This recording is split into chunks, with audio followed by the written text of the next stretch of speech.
RS Bengali ক্লাসরুমের সকলকে স্বাগত। আজকের ভিডিওতে পশ্চিমবঙ্গ মধ্যশিক্ষা পর্ষদ অনুমোদিত ষষ্ঠ শ্রেণীর স্বাস্থ্য ও শারীর শিক্ষা পাঠ্য বইয়ের প্রথম অধ্যায়, যে অধ্যায়টির নাম রয়েছে দেশাত্মবোধ, এই অধ্যায়ের অনুশীলনীর সমস্ত প্রশ্নের উত্তর করিয়ে দেব।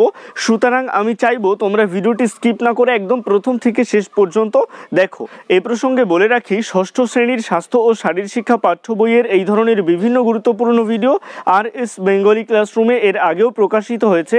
তোমরা যারা এখনও পর্যন্ত সেই ভিডিওগুলি দেখে উঠতে পারোনি, তাদের জন্য আমি এই ভিডিওটির ডেসক্রিপশনে প্লেলিস্টের লিঙ্ক দিয়ে দেব, অবশ্যই সেখান থেকে ভিডিওগুলি দেখে নিও। তো কথা না বাড়িয়ে শুরু করছি আজকের মূল ভিডিও।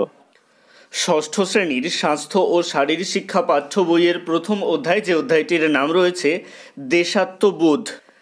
এই অধ্যায়ের অনুশীলনী অংশে প্রথমে হেডিং করা হয়েছে সেকশন 1 রিক্যাপ জোন। এক দাগে বলা হচ্ছে মুখ্য শব্দসমূহ সম্বন্ধে জানো। তো এখানে যে সমস্ত শব্দগুলো রয়েছে এগুলো সব গুরুত্বপূর্ণ শব্দ বা টপিক। পাঠ্য বই থেকে এগুলো ভালো করে খুঁটিয়ে পড়তে হবে। এবারে চলে আসছি 2 দাগে। এখানে বলা হচ্ছে সারণীর মধ্যে সমতা বিধান করো, অর্থাৎ বাঁ দিকের সঙ্গে ডান দিকের অংশ মেলাতে হবে। বাঁ দিকের ক অশোক চক্র, এর সাথে মিলবে অবাধ অগ্রগতির প্রতীক। খ ত্রিবর্ণ রঞ্জিত, এর সাথে মিলবে জাতীয় পতাকা। গ সবুজ রং, এর সাথে মিলবে সুজলা সুফলা সমৃদ্ধ ভূমি ও তারুণ্যের প্রতীক। ঘ গেরুয়া রং, এর সাথে মিলবে স্বাধীনতা ও শৌর্যের প্রতীক। ঙ সাদা রং, এর সাথে মিলবে শান্তি ও পবিত্রতার প্রতীক। চ নীল রং, এর সাথে মিলবে সমুদ্র ও আকাশের রং এর সঙ্গে মিশে যায়। ছ অশোক চক্রে 24টি কাঁটা, এর সাথে মিলবে সর্বক্ষণ গতিশীলতার প্রতীক। এবারে চলে আসছি সেকশন 2তে নলেজ আন্ডারস্ট্যান্ডিং জোন। এখানে এক দাগে বলা হচ্ছে নিচের ধারণাগুলি তুমি বুঝতে পারলে টিক চিহ্ন দাও, আর না বুঝতে পারলে ক্রস চিহ্ন দাও। তো ক দাগে বলা হচ্ছে যেসব সরকারি ভবনে জাতীয় পতাকা উত্তোলন করা হয় সেই সকল ভবনে রবিবার ও ছুটির দিন সমেত, অর্থাৎ রবিবারেও এবং ছুটির দিনেও সপ্তাহের সকল দিন জাতীয় পতাকা উত্তোলিত থাকা বাধ্যতামূলক। তো ক দাগ বোঝা গেল, তাই বুঝতে পারলে টিক দিতে হবে। এবারে চলে আসছি খ দাগে। এখানে বলা হচ্ছে ঝড় বৃষ্টি যাই হোক জাতীয় পতাকা উড়বে সূর্যোদয় থেকে সূর্যাস্ত পর্যন্ত, অর্থাৎ যখন সূর্য উঠছে তখন থেকে সূর্যাস্ত পর্যন্ত, যখন সূর্য অস্ত যাচ্ছে সেই পর্যন্ত জাতীয় পতাকা উড়বে। তাই খ দাগ বোঝা গেল, এ কারণে খ দাগেও টিক দিতে হবে। তো এখানে কোনটা ভুল কোনটা ঠিক তা কিন্তু নয়, এখানে যে কটা বাক্য রয়েছে সবগুলোই ঠিক। তো এগুলো তোমাদেরকে পড়ে বুঝতে হবে এবং বোঝার পরে তার পাশে টিক দিতে হবে। এখানে এক দাগে ক থেকে চ পর্যন্ত যে সমস্ত বাক্য লেখা রয়েছে সবগুলো বাক্যই ঠিক। তো এগুলোকে পড়ে বুঝতে হবে, তারপরে এগুলোর পাশে টিক দিতে হবে। এবারে চলে আসছি 2 দাগে। এখানে বলা হচ্ছে বহুর মধ্যে সঠিক উত্তরটি খুঁজে বার করে লেখো। 2 এর ক দাগ জাতীয় পতাকার উপরের দিকে থাকে সবুজ, সাদা, গেরুয়া, লাল রঙের অংশটি। এটা আমরা সকলেই জানি, জাতীয় পতাকার উপরের দিকে থাকে গেরুয়া রঙের অংশটি। খ দাগ জাতীয় পতাকার সাদা রং কিসের প্রতীক? এখানে শান্তি এবং পবিত্রতা, এই দুটো অপশানই ঠিক হবে। এবারে চলে আসছি গ দাগে 1947 সালের 14ই আগস্ট কখন ভারতের এই জাতীয় পতাকা জাতির উদ্দেশ্যে গণপরিষদের হাতে তুলে দেওয়া হয়? মধ্যরাত্রিতে, দুপুরবেলায়, সকাল 10টায় নাকি সকাল 6টায়? উত্তর হবে মধ্যরাত্রিতে। এবারে চলে আসছি ঘ দাগে। এখানে বলা হচ্ছে সাধারণত সরকারি ভবনে কখন জাতীয় পতাকা উড়তে দেখা যায়?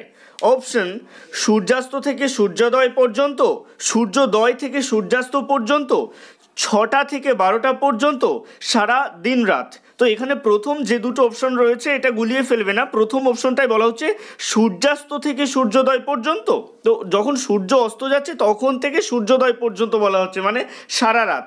তার পরের অপশনটা রয়েছে সূর্যোদয় থেকে সূর্যাস্ত পর্যন্ত, অর্থাৎ সূর্য যখন উঠছে সেই সময় থেকে সূর্য যখন অস্ত যাচ্ছে সেই সময় পর্যন্ত।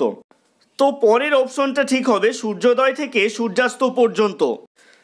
এবারে চলে আসছি 3 দাগে। এখানে বলা হচ্ছে দু একটি বাক্যে উত্তর দাও। ক দাগের প্রশ্ন, ভারতের জাতীয় পতাকার মাপ কি অনুপাতে হওয়া উচিত? উত্তরে লিখবে ভারতের জাতীয় পতাকার মাপ 3:2 অনুপাতে হওয়া উচিত। উদাহরণ 1, খুব উঁচু খুঁটির জন্য 21 ফুট ইন্টু 14 ফুট। 2, লালকেল্লা, রাষ্ট্রপতি ভবন এবং কামানবাহী শকটের জন্য 12 ফুট ইন্টু 8 ফুট। খ দাগের প্রশ্ন, 1921 সালের গান্ধীজির জাতীয় পতাকাটি কেমন ছিল? উত্তর লিখবে 1921 সালে গান্ধীজির জাতীয় পতাকায় উপর দিক থেকে সাদা, সবুজ ও লাল 3টে সমান আড়াআড়ি ভাগ ছিল, আর ছিল মাঝখানে চরকা আঁকা। গ দাগের প্রশ্ন, কবে বর্তমান ভারতের জাতীয় পতাকা গণপরিষদের হাতে তুলে দেওয়া হয়? উত্তর লিখবে 1947 সালের 14 আগস্ট মধ্যরাত্রিতে ভারতের জাতীয় পতাকা গণপরিষদের হাতে তুলে দেওয়া হয়। ঘ দাগের প্রশ্ন, কত সালে ভারতের প্রথম স্বাধীনতা যুদ্ধ অনুষ্ঠিত হয়? উত্তর লিখবে 1857 সালে। ও দাগের প্রশ্ন, 1857 সালে কে প্রথম ভারতের স্বাধীনতার জন্য পতাকা উত্তোলন করেন? উত্তর লিখবে বাহাদুর শাহ জাফর। চ দাগের প্রশ্ন, 1905 সালে ভগিনী নিবেদিতা যে জাতীয় পতাকার নকশাটি তৈরি করেন তা বর্ণনা করো। উত্তর লিখবে 1905 সালে ভগিনী নিবেদিতা লাল রঙের উপর পতাকার নকশা করেন। এর চারধারে ছিল 108টা প্রদীপ শিখা, ঠিক মাঝখানে হলুদ বজ্র, যার বাঁ দিকে বাংলায় লেখা বন্দে এবং ডান দিকে মাতরম। ছ দাগের প্রশ্ন, কত সালে এবং কবে ভারতের গণপরিষদে ভারতের বর্তমান ত্রিবর্ণ রঞ্জিত জাতীয় পতাকার নকশা গৃহীত হয়? উত্তর লিখবে 1947 সালের 22 জুলাই ভারতের গণপরিষদে জাতীয় পতাকার নকশা গৃহীত হয়। জ দাগের প্রশ্ন, স্কুলে জাতীয় পতাকার প্রতি আনুগত্যের শপথটি লেখো। উত্তর লিখবে আমরা সার্বভৌম সমাজতান্ত্রিক ধর্মনিরপেক্ষ গণতান্ত্রিক সাধারণতন্ত্র এর প্রতীক জাতীয় পতাকার প্রতি আনুগত্যের শপথ নিলাম। ঝ দাগের প্রশ্ন, কি ধরনের জাতীয় পতাকা উত্তোলন বেআইনি? উত্তরে লিখবে ছেঁড়া, ফাটা কিংবা বিবর্ণ জাতীয় পতাকা উত্তোলন বেআইনি। ইয় দাগের প্রশ্ন, ভারতের জাতীয় পতাকা অপব্যবহার রোধ আইন কোন কোন ক্ষেত্রে প্রয়োগ করা যায়? উত্তরে লিখবে কোনো রকম ব্যবসা বাণিজ্যে, কাজে বা পেশায়, নামে, পেটেন্ট বা ট্রেডমার্ক হিসাবে বা নকশা করার জন্যে কেন্দ্রীয় সরকারের অনুমতি ছাড়া জাতীয় পতাকা ব্যবহার 1950 ও 2002 সালের প্রতীক এবং নাম আইন অনুযায়ী অন্যায় বলে মনে করা হয়।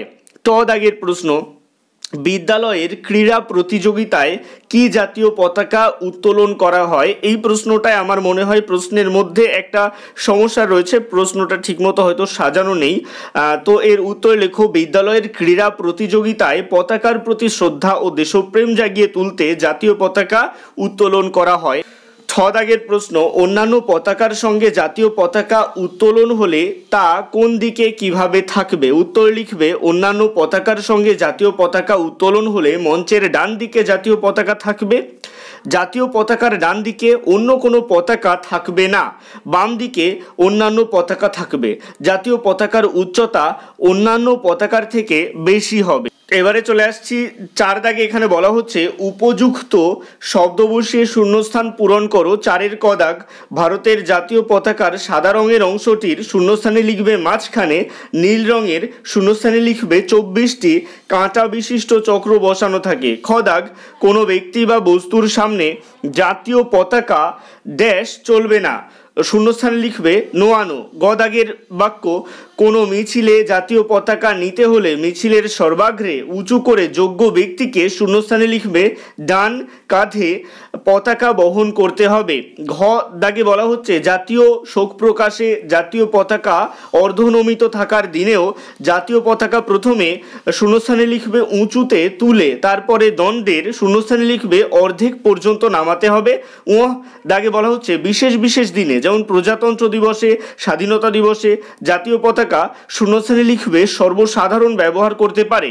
চ দাগে বলা হচ্ছে সার্বভৌম সমাজতান্ত্রিক শূন্যস্থানে লিখবে ধর্মনিরপেক্ষ গণতান্ত্রিক সাধারণতন্ত্রের প্রতীক জাতীয় পতাকার প্রতি আমি শূন্যস্থানে লিখবে আনুগত্যের শপথ নিলাম।